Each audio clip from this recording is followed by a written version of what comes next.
Allez, McIntosh en puissance, le Néo-Zélandais, bonne libération. À 5 mètres de la ligne, ce ballon avec Amadash. Il a marqué dans cette position la semaine dernière, il contre. Troll, McLeod, mais il est tombé sur Thomas Lolo. Butler maintenant, et le public du Hameau qui enfin donne de la voix et plus derrière son équipe. Ouh, attention! Le deuxième carton jaune sûrement à venir dans quelques secondes pour ce plaquage jaune de Thomas Lolo. Ouais. Ballon disponible toujours pour les Palois qui vont tenter d'aller en puissance. Et le collectif Palois peut-être avec ici. Ouais, l'essai de Stephen Armitage. Avec l'arbitre qui va... Là, les Grenoblois, ils vont râler. Hein. Ouais, mais attendez, l'action n'est peut-être pas terminée. On va suivre monsieur Trémini, Richard. Il semble que Quentin Lespio lâche le ballon. Il y a arbitrage vidéo. Il ne l'a pas. Laurent, est-ce que tu m'entends? Alors, question. Alors, il va y avoir deux choses à regarder. La première, on va regarder s'il n'y a pas une raison de refuser cet essai. En l'occurrence, est-ce qu'il n'y a pas un en avant d'un joueur vert sur la dernière phase de ruck là?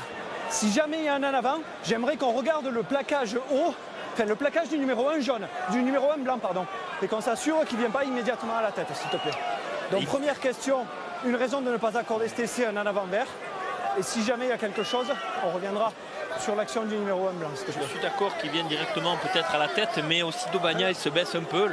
Le neveu du célèbre chef Christian Etchebest. Là, on va voir Quentin Lespio. Non, là, c'est Malik Amadash, c'est ça? Ouais, là, on est sur la première. Alors, là, ce ballon. c'est limite, en arrière. C'est l'autre après. Là. C'est celui-là que je veux qu'on vérifie s'il y a un autre angle. Là, il y a un en avant. Là, il y a un en avant de Quentin Lespio. Il faut voir l'autre angle, en fait. On va prendre peut-être le temps du côté de monsieur. Là, il perd le ballon. Moi, enfin. Oui, mais est-ce qu'il le perd en avant? On ne voit pas de cet angle-là, ça c'est certain. Monsieur Sclaffer, l'arbitre vidéo qui visionne au même moment les images. Là, ça va derrière, pas de souci. Celui-ci, ça va derrière aussi. Oui, ok.